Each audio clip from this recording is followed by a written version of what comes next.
Look at this picture. This was me. Not even a year ago. A penthouse view over Central Park, a gorgeous wife, and a daughter who was my entire world. Now look at me. Sitting here in the dark, surrounded by boxes, talking into a microphone like some kind of ghost.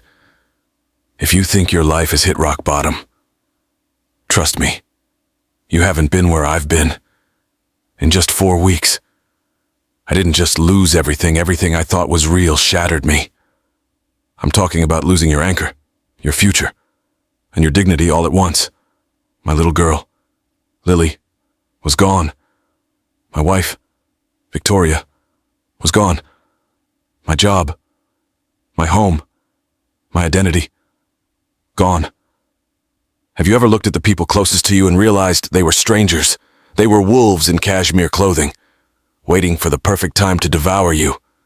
If you've ever been betrayed, if you've ever had to fight back when you had absolutely nothing left, I need you to hit that like button right now and tell me where you're watching from. I'm telling this story because it needs to be told. And you need to know the truth. This is what happens when a small-town guy tries to play in the big city leagues. And if you subscribe, I promise you, you will see exactly how I took back control from the most powerful family in New York. You'll see the ultimate comeuppance. Trust me, you don't want to miss the finale. My name is Ethan Riley. I grew up in a place you've never heard of, Blackwood Creek, Montana. It's the kind of town where the air smells like pine needles and regret. When my father passed away, a story for later, I made a promise to myself I wasn't going to end up like him, drowning in silent regret. I took my self-taught IT skills and hustled my way to New York City. The big break came when I landed a mid-level analyst job at Sterling Dynamics, a massive corporation, a dynasty. That's where I met Victoria Sterling. Victoria was everything Blackwood Creek wasn't: polished, brilliant, and impossibly beautiful. She was the heiress, the diamond of the entire operation. I was just the quiet guy from IT. Our courtship was a stolen fantasy, long nights on the roof of the office building, talking about escaping the shadows of our families. For 6 years, I genuinely believed we were happy. We moved into the penthouse suite overlooking Central Park, the very place I watched the city devour me from the inside out. Then Lily was born. Our daughter was the best part of both of us, a bright, fiery little soul. She was my anchor. She was the one thing that made me tolerate Arthur Sterling. Arthur Sterling, Victoria's father, was a titan. He had salt and pepper hair, eyes that could freeze water, and suits that cost more than my first car. From the moment he shook my hand, he never saw a son-in-law. He saw a stain. I was constantly reminded of my station, even when I single-handedly fixed a catastrophic system crash that saved the company millions. His praise was a razor blade. "Good job, Riley," he'd said, dismissively waving a hand. "You're a handy little IT repairman, but remember your place. We pay you to fix things. We don't pay you to think you belong here." I swallowed it. I swallowed the contempt at every dinner party, the raised eyebrows from her cousins, the sheer disbelief in Victoria's mother's voice every time she addressed me. I swallowed it for Victoria, and I swallowed it for Lily. But then the universe decided I hadn't suffered enough. First, the unspeakable happened. A tragedy took Lily from us. The grief was a physical thing, a crushing weight that wouldn't let me breathe. I reached for Victoria, desperate for us to cling to each other, but she was already gone. She didn't even wait for the funeral dust to settle. One evening, I walked into our penthouse and she wasn't alone. She was with some slick trust fund manager I'd seen her laughing with at company events. He looked smug. Victoria looked cold. "It's over, Ethan," she said, her voice flat, devoid of the emotion she used to fake so well. "I'm filing for divorce. I'm sorry. But this world, it's just not yours." I didn't fight. I couldn't. The oxygen had left my body weeks ago. But the true betrayal, the one that broke my last thread of dignity, came the very next day. I was cleaning out my small desk at Sterling Dynamics, a formality, since I knew I was done when Arthur Sterling walked in. He didn't sit down. He tossed a termination letter on the desk like a piece of trash. "It's been handled. Riley," he sneered, looking down his nose. "Consider it severance for services rendered. Now get your things and get out of my city." I looked at the piece of paper, then up at the man who had despised me since the day he met me. He didn't just fire me, he was erasing me. He wanted me to understand that I was nothing. I was jobless, heartbroken, and utterly alone, standing on the curb of Fifth Avenue with one duffel bag and a one-way bus ticket back to the shadow I came from.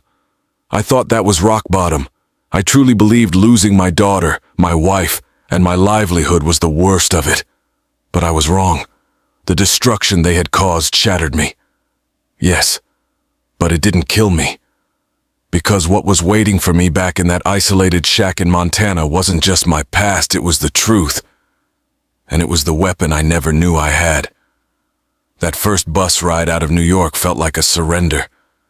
Every mile the bus chewed up put more distance between me and the glittering mess that had been my life. I stared out the window, watching the mansions turn into suburbs, the suburbs turn into fields, and the fields turn into endless, flat stretches of interstate. It felt like I was traveling backward in time, shedding my fake identity layer by painful layer. Maximus Vaughn, the corporate husband, was dissolving. All that was left was Ethan Riley, the orphaned kid heading back to the ghost town of his youth. Blackwood Creek, Montana. It's not on any map worth reading. Just a cluster of old houses, a dusty gas station that doubles as a convenience store, and enough pine trees to swallow a city whole. That's where I was born. And that's where my old man died. I hadn't been back since I was 18. Not since I packed that same duffel bag and left the small, decaying cabin that had been our home. When the bus finally dropped me on the shoulder of the highway, the air hit me sharp, cold, and smelling exactly like wood smoke and regret. Nothing had changed. The roads were the same cracked asphalt, and the sky was still too big. But I was different. I was carrying scars I didn't know how to heal. I started walking toward the edge of town, toward the old place. The cabin still stood. Barely. It was less a house and more a monument to neglect. The wooden siding was gray and peeling. The porch was rotting. And the roof had that telltale rust that promised leaks. The windows were opaque with dust. The place just sagged under the weight of memory. I pushed the door open. The smell of damp wood, settled dust, and faint mildew punched me in the face. I dropped my bag. I didn't cry. I didn't scream. I just stood there, breathing in the smell of my father. My dad. He wasn't a bad man, just a quiet one. A very, very quiet one. Losing my mom early meant it was just the two of us, rattling around in this empty space. He was a presence, not a person. He worked long hours at the lumberyard, and when he came home, he'd sit in his old armchair, holding a beer, staring at the chipped plaster wall. I used to sit on the floor, pretending to play with my toy trucks. But really, I was just waiting for a word, a nod, anything to tell me I wasn't invisible. He showed care in the only way he knew how: silence and routine. On weekends, he'd take me deep into the woods to the small, hidden hunting cabin. That place smelled like gunpowder, dried moss, and pine sap. It was sacred. He'd teach me things there: how to track deer, how to build a fire that wouldn't die in the rain, how to clean a rifle. The lessons were practical, and his words were few. Watch your footing, Ethan. Keep your hand steady. That was our connection. I realized now he wasn't being distant. He was being careful. He was building me into someone who could survive, because deep down, I think he knew he couldn't. When I was 18, I came home from a late shift at the diner. The house was too quiet. I found him in his armchair. He'd taken his own life. The note was just 3 words: live on strongly. That was his final lesson. His last act of quiet desperation. The contrast between that life and the life I built in New York was stark. I used that mantra, live on strongly, to fuel my ambition. I traded pine scent for perfume, sawdust for server rooms, silence for the screaming ambition of Wall Street. I built a shield of tech jargon and expensive suits. But my marriage to Victoria, my life at Sterling Dynamics, it was all a fragile facade built on old wounds. I remember the early days, before Lily, when Victoria would rail against her father, Arthur Sterling. She hated his control, his iron grip on the company and the family name. She saw me as her escape. She swore she loved me because I wasn't one of them. She was my light. She helped me forget the damp, quiet loneliness of Blackwood Creek. Looking back, the signs were always there. Her father's contempt wasn't just snobbery. It was absolute. It was the way Arthur looked at me when I sat at their $1 million dinner table, not with disdain, but with pure, cold assessment. Like I was a broken appliance they hadn't bothered to throw out yet. He hated me because I was an outsider, someone he couldn't control. And Victoria, she was a master of compartmentalizing. She could passionately defend me to her mother while simultaneously turning a blind eye to her father's corruption. But when Lily was gone, and the real darkness hit, Victoria didn't cling to me. She ran back to the only thing she truly trusted, the Sterling money and the Sterling name. The one thing she swore she wanted to escape became her refuge. Her betrayal wasn't just about infidelity. It was about choosing comfort over courage, wealth over me. Now I was back here, back in the same decaying cabin where I'd stood at 18, an orphan with a single piece of paper telling him to be strong. But I wasn't strong now. I was just empty. I felt the full weight of every loss: my mother's absence, my father's silence, Lily's laughter, Victoria's cold eyes. I collapsed onto the dusty floorboards. Live on strongly. What did that even mean when there was nothing left to live for? The world had taken everything. I had no job, no wife, no daughter, and certainly no hope. The pain was so complete. I almost welcomed it. I wanted to just lie there and let the memory swallow me whole. I was truly at the end of the line. I didn't know then that the dead man's words weren't a plea for endurance. They were a secret instruction. The silence of that old, haunted shack was about to be shattered by a legacy my father had kept buried for 12 long, quiet years. My past wasn't finished with me. It was waiting for the perfect time to fight back. The dust and the silence were my only companions for the next few weeks.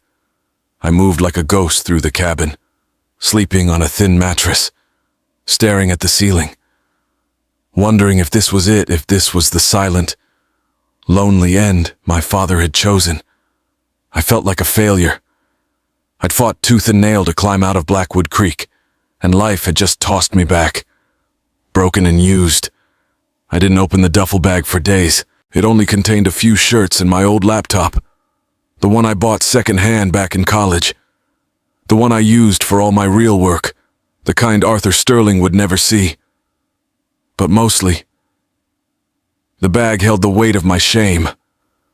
I couldn't face the fact that I had been so easily disposable to the people I loved most. The townspeople, the handful who still remembered me, would sometimes leave a casserole or a bag of groceries on the porch, giving me that pitying look. Oh, look, the kid who thought he was too good for us came crawling back. I hated that look more than Arthur Sterling's contempt. It told me I was exactly where I belonged nowhere. Then my birthday hit. My 30th. It's supposed to be a milestone, right? A celebration.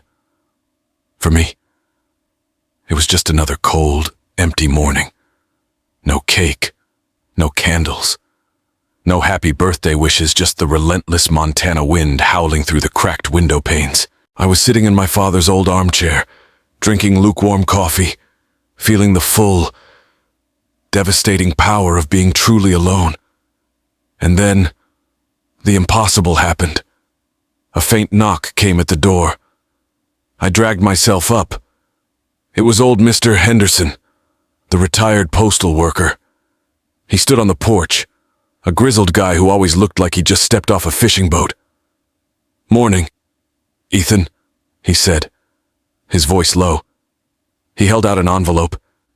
It was thick, yellowed, and sealed with wax that had cracked over time. This came through the main office, postmarked 12 years ago, held in storage. Said to deliver it on your 30th birthday. Strange thing, but your old man paid the holding fee for 10 years, and I guess they just honored it. My hands shook as I took the envelope. I knew the handwriting immediately. It was my father's precise, slightly cramped script. My dad passed away 12 years ago. He wrote this before he died. I stood there, clutching this message from beyond the grave, feeling a sudden surge of adrenaline mixed with dread. Why now? Why did he keep this secret? I thanked Mr. Henderson numbly and went inside, slamming the door against the wind. I didn't sit down. I tore the thick paper open. The first letter was short, stark, and utterly devastating. "Ethan, my son, if you are reading this, it means you survived. You've been strong, as I always prayed you would be. I'm sorry for the silence. I'm sorry I couldn't give you the life you deserved. There are things I carried that were too dangerous to share while I was alive. Now, the danger is past for me, but it may not be for you. Go to the place where we bonded. You will find the answers you need there. And please, Ethan, live on strongly, but this time, live on with the truth." I sank onto the dusty floor, rereading those lines. The place where we bonded. The hunting cabin. The only place he ever truly spoke to me. This wasn't a suicide note. It was a mission. A cryptic instruction. My father hadn't just abandoned me. He had left me a legacy, a challenge. My body was exhausted from weeks of grief, but the letter ignited something sharp and cold inside me. I had to go. I grabbed a flashlight and my old work gloves. The sun was already dipping behind the peaks, casting long, menacing shadows across Blackwood Creek. The trek to the hunting cabin was grueling. It was miles deep into the pine forest. The trail, which I hadn't walked since I was 18, was overgrown and treacherous. Every step was a physical struggle, but the letter burned in my mind, pushing me forward. I wasn't Ethan the grieving widower anymore. I was Ethan, the son seeking the final truth from the quiet man who had raised him. The cabin appeared small, dark, and still smelling faintly of pine needles and old smoke. I didn't waste time. I tore the place apart, searching behind the shelves, under the rickety wooden table, until my flashlight beam caught a loose knot in the corner floorboards near the fireplace. I jammed my hunting knife under the edge and pried the plank up. Dust billowed. Underneath, nestled in the dark earth, was a steel safe. It was heavy, rusted and secured by an old combination lock. I tried the obvious numbers: my birthday, my father's birthday, the date he bought the cabin. Nothing. My heart hammered against my ribs. I sat back on my heels, breathing hard, feeling the rush of hope die in my chest, the final, cruel trick. Then, I remembered the final, most painful date, the day I found him, the day my dad passed away. My fingers trembled as I dialed the sequence, the month, the day, the year. Click. The tumblers released. The sound was deafening in the silence of the woods. I flipped the heavy lid open. My breath hitched. Inside, nestled beneath a layer of dust, were stacks of tightly banded cash, alongside heavy, gleaming gold bars. It was a dizzying amount of money. I estimated at least $5 million worth of cash and gold, enough to buy my way back to New York, back to a life of luxury, enough to make Arthur Sterling choke on his contempt. But next to the cash, sealed in a Ziploc bag, was a thick manila folder and a second, handwritten letter. It was the file, and the final confession. I knew, somehow, that the cash was the lure, but the folder held the real price. My hands, stained with the soil of Blackwood Creek, reached for the truth. This money, this shocking hidden fortune, wasn't just my father's savings. It was my inheritance, forged in the kind of darkness I didn't even know existed. I didn't touch the money, not a single gold bar. It felt hot, almost burning the rough wooden floor it sat on. That $5 million or whatever the exact number was, it represented everything I hated: secrets, shadows, and easy corruption. I only reached for the manila folder. It was thick, heavier than it looked, and inside, the paper was yellowed, smelling faintly of old chemicals and pine. My hands shook as I pulled out the second letter, the final confession from the man I barely knew, yet had dedicated his life to protecting me. I sat right there on the cabin floor, the flashlight casting sharp, eerie shadows over the contents of the safe, and I read the raw, devastating truth.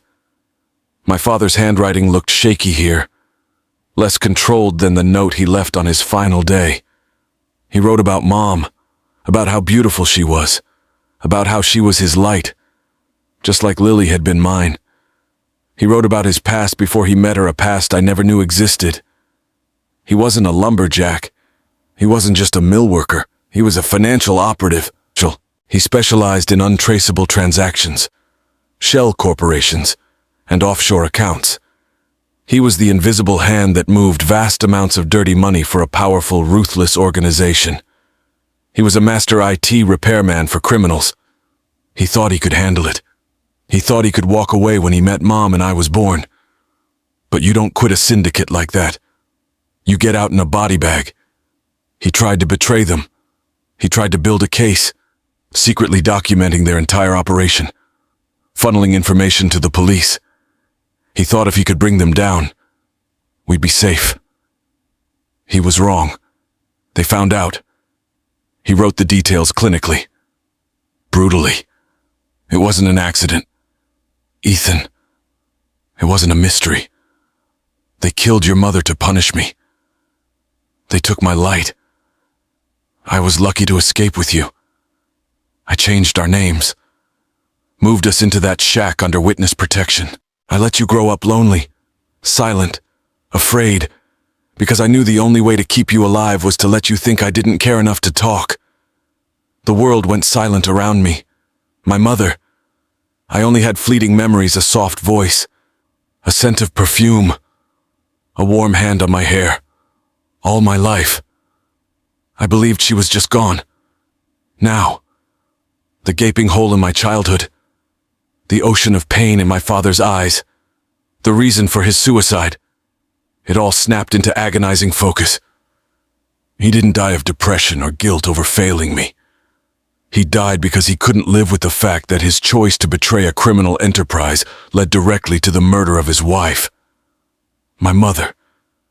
I forced myself to breathe, clutching the letter, tears finally streaming down my face, not for Lily, not for Victoria, but for the silent man who carried that burden for 2 decades. But the final pages of the file were the true poison. The shock of my mother's murder quickly morphed into a burning, righteous, cold rage. The file detailed the organization's structure, the laundering schemes, the international banking codes, and one name, one single name, appeared over and over again, tied to every shell company, every major transaction, every documented illegal activity: Sterling Dynamics. I stared at the name, blinking, thinking the dirt and the darkness were playing tricks on my eyes. Sterling Dynamics, the corporation built on prestige, power, and Arthur Sterling's arrogant smile. The place where I had worked for 6 years. The place where I was told to remember my place as an IT repairman. The organization my father betrayed, the one that killed my mother, wasn't a shadowy syndicate from a foreign country. It was the immaculate glass and steel tower I commuted to every single day. And the man at the very top, the one who orchestrated the deals, The one who signed off on the orders. The one who looked at me with such absolute, freezing contempt. Arthur Sterling. My father-in-law. The man who had just fired me. Who had just humiliated me. Who stood behind Victoria's betrayal. He wasn't just a corporate villain. He was the architect of my life's suffering. He was responsible for my mother's death, the years of silent torment my father endured, and the reason I grew up a scared kid in a forgotten shack. I felt something snap inside me. The immense grief I felt for Lily was instantly fused with this searing, 12-year-old hatred. My pain wasn't just bad luck, it was a consequence. A consequence engineered by the man who had bought my loyalty with his daughter, and then casually discarded me when I was no longer useful. I stood up, the old floorboards creaking under my weight. I looked from the blood money gold in the safe to the meticulous criminal ledger in my hands. The Sterling family hadn't just taken my job and my wife. They had destroyed my family. Generation after generation. I thought about running. I could take the $5 million and disappear to South America. Start over. Buy a life where I never had to hear the name Sterling again. But then I thought of Lily. And I thought of my father's final, silent sacrifice. I looked down at the documents, and I realized this wasn't just a truth. It was a loaded weapon. A weapon custom-made for an IT repairman who knew how to find and exploit weaknesses in systems digital and human. Arthur Sterling thought he had defeated me. He thought he had erased me. But he hadn't. He had just handed me the instruction manual to his own destruction. There was no going back. I was no longer a victim. I was the son of a betrayed informant, armed with the evidence needed to topple a corporate monster. I didn't know how I would win, but I knew I had nothing left to lose. The war had just begun. The sun rose over Blackwood Creek, but I barely noticed. I was still sitting on the cold cabin floor, surrounded by 2 lifetimes of secrets. On one side, the truth, sharp and deadly. On the other, 5 million reasons to walk away and forget everything. I looked at the gold. I touched the crisp edges of the cash bands. I could have sold the gold, bought a new identity, and spent the rest of my life sipping margaritas on a beach in Belize. No Arthur Sterling, no Victoria, no reminders of Lily, just peace. But when I closed my eyes, I didn't see a beach. I saw my father's quiet, haunted face. And I saw Lily's bright, impossible smile. I couldn't buy peace. Not with blood money. That money was the very thing Arthur Sterling used to buy: silence, power, and, ultimately, my mother's death. Using it would make me just like them. I pushed the safe shut. I refused the lure. My choice was clear. I wasn't fighting for wealth. I was fighting for dignity. I was fighting to honor the man who died protecting me, and the little girl whose life was cut short by the corruption that reached from Sterling Dynamics to a remote little town. I was fighting for the truth. My father's letter had called me an IT repairman for criminals. Well, Arthur Sterling was about to find out what happened when his best mechanic turned against him. I went straight for my old duffel bag and pulled out the ancient laptop. It was slow and beat up, but it was clean. It wasn't connected to any Sterling network, and it was my sanctuary. For the next several days, the cabin wasn't a ruin. It was my data fortress. I worked non-stop. I spread the yellowed ledger pages across the rickety table, illuminating them with my flashlight. My father's handwritten notes were meticulous dates, names of shell companies, transfers to offshore accounts in the Caymans and the BVI. It was a complete financial roadmap of Arthur Sterling's criminal empire. He had risked everything to document the crimes. And now, my turn. This was the kind of work I excelled at, the pure logic of systems. Code doesn't lie. Data doesn't betray you. I felt a surge of cold, focused energy, the kind I hadn't felt since before Lily. I locked out the grief and let the IT repairman take over. My first task was security. Arthur Sterling wouldn't just face a leak, He'd launch a counterattack. I couldn't risk leaving a digital fingerprint. I set up a complex, multi-layered encryption system on the laptop, something far beyond the skills of Sterling Dynamics' corporate security team.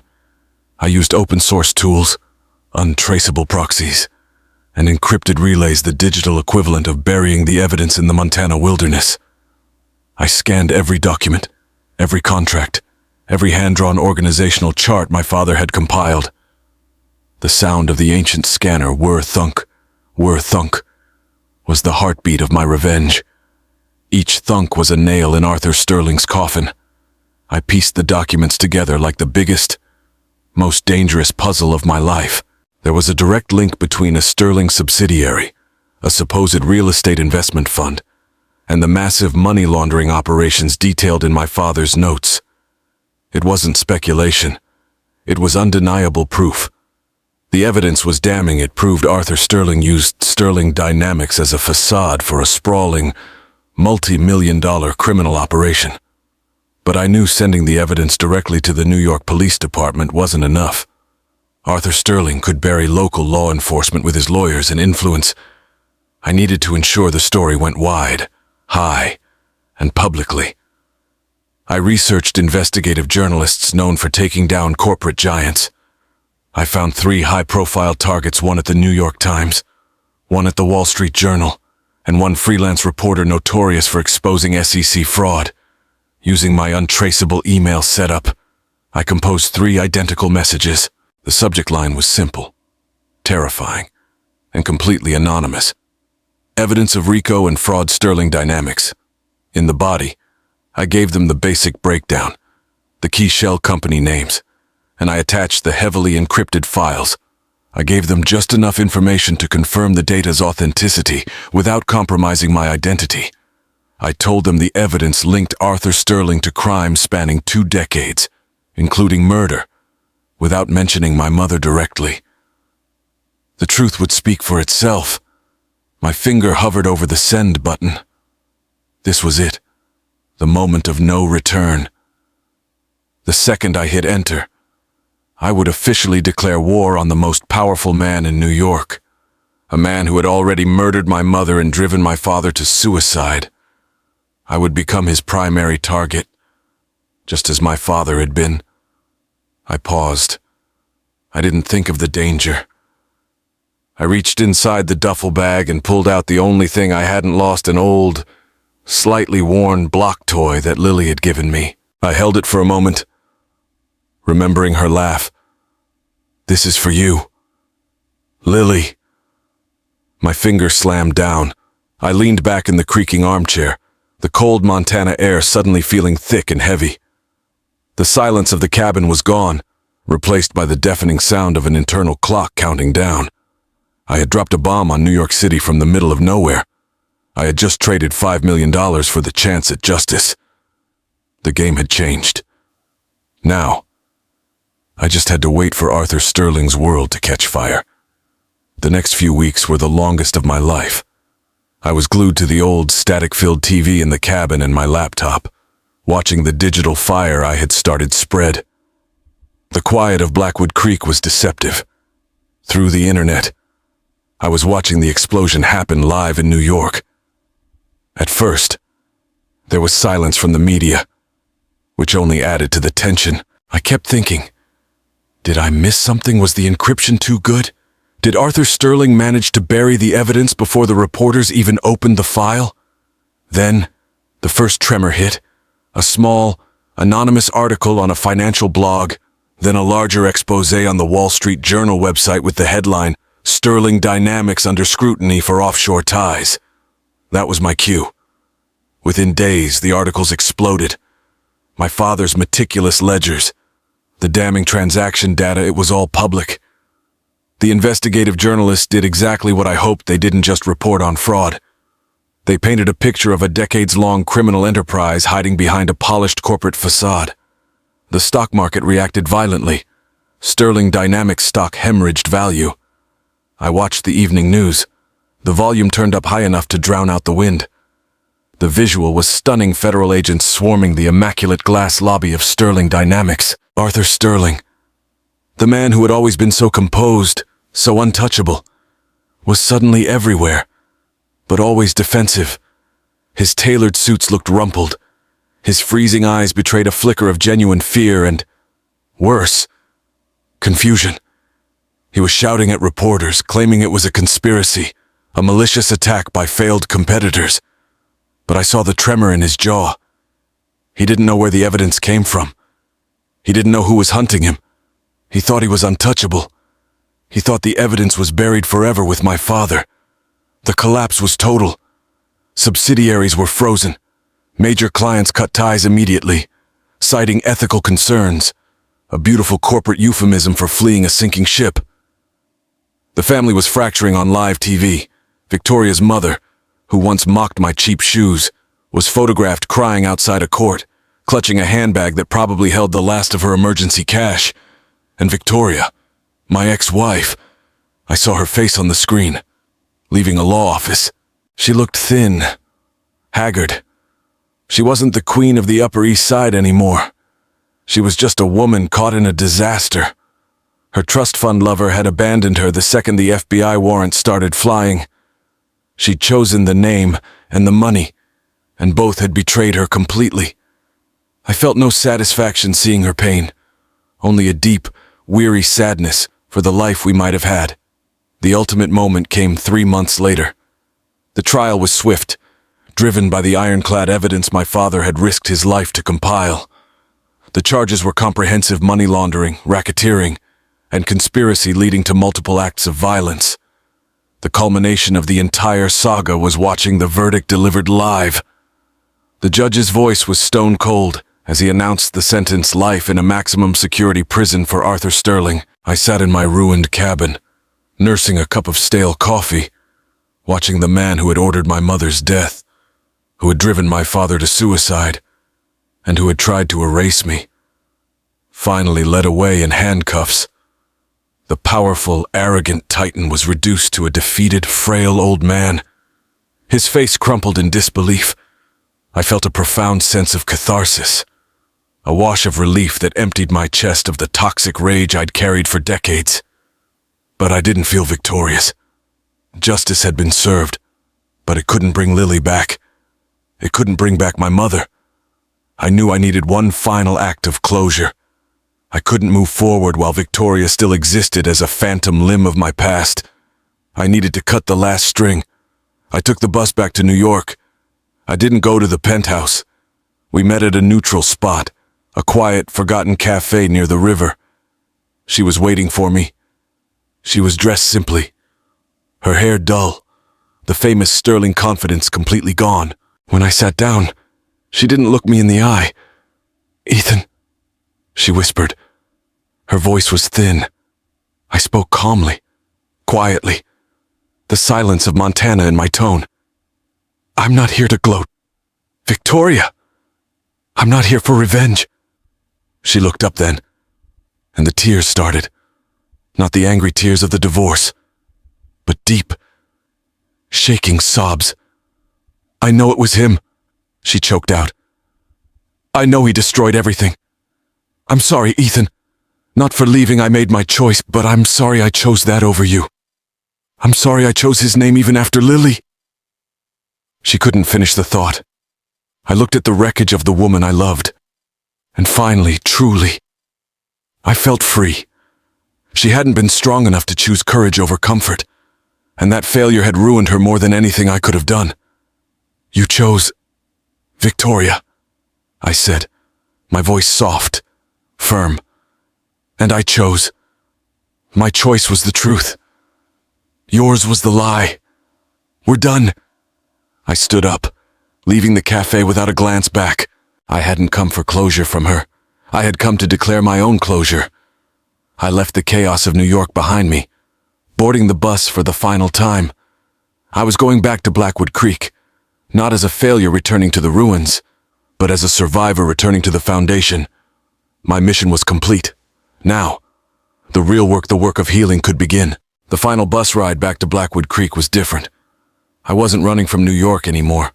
I was heading to something. I was heading home. That small, broken cabin wasn't a cage trapping ghosts. It was the last piece of me I had left to fix. When I stepped off the bus, the air was still cold, but this time, it felt cleansing. I walked toward the shack, and for the first time, I didn't see the memory of my father's desperate end. I saw potential. The first thing I did was drag the tools out of the rusted old shed. Hammer, nails, a new saw. The real work, the work of healing, started with my hands. I tore out the rotting porch boards. I replaced the broken window panes. Each swing of the hammer wasn't an act of repair. It was an act of penance and self-forgiveness. I was rebuilding the physical foundation of my life, shoring up the weaknesses, one sturdy board at a time. It was exhausting, simple, honest work, and it was the best therapy I could have asked for. I spent weeks on the place. I scraped the peeling paint, exposing the raw, solid wood underneath.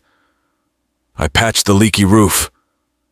The cabin was slowly transforming from a symbol of neglect into a beacon of resilience.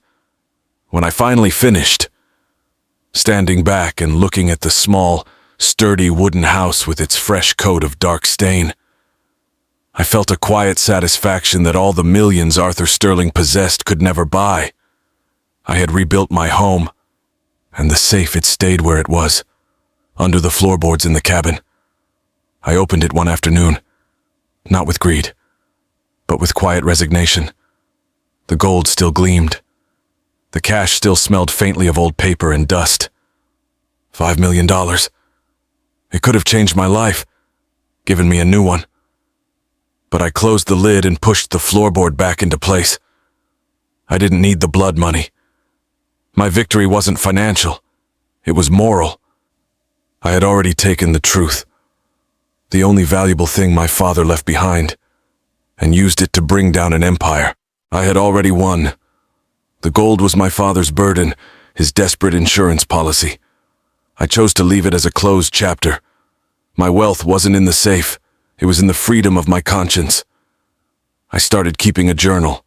I wrote down the whole saga not for fame or fortune, but to record the truth. I wrote about the silence of my father, the laughter of Lily, the bitter coldness of Victoria, and the contempt of Arthur Sterling. I wrote about the moment I pressed send and traded safety for justice. Through that writing, I learned the final, hardest lesson. I was never the victim the Sterlings made me out to be. I was the son of a brave man, and the father of a beautiful girl whose memory deserved justice. I had faced the darkness and survived.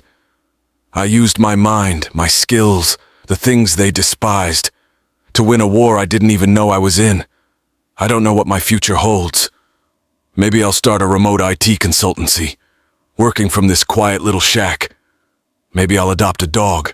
Maybe I'll just sit on my new porch, watch the snow fall, and listen to the silence. But I know one thing for sure: I am strong. Not because the Sterling family forced me to be, but because I chose to be. I chose the hard path of truth over the easy road of escape. Sometimes, the greatest betrayal leads to the greatest clarity. I lost my family, my fortune, and my career. But I gained my dignity, my heritage, and my peace. And that, my friends, is priceless. Now I'm just one guy, sharing a story I had to tell. It's a story about fighting back when they try to bury you. It's a story about how the quietest man in the room can bring down the loudest tyrant. If any part of my story resonated with you, if you've ever been looked down on, if you've ever been betrayed by family, or if you've ever had to sacrifice everything just to stand up for the truth, I need you to stop what you're doing right now and comment below. Tell me the moment you knew you had to draw the line. Tell me what your personal $5 million would be. And if you want to see more stories of justice, resilience, and real people taking back control of their lives, stories that prove you can come back from absolutely anything, you have to smash that subscribe button. I promise you, I'm building a community here for the real underdogs. Hit subscribe, and let me know you're in this fight with me. Thank you for listening. Live on strongly, and never let them forget who you are.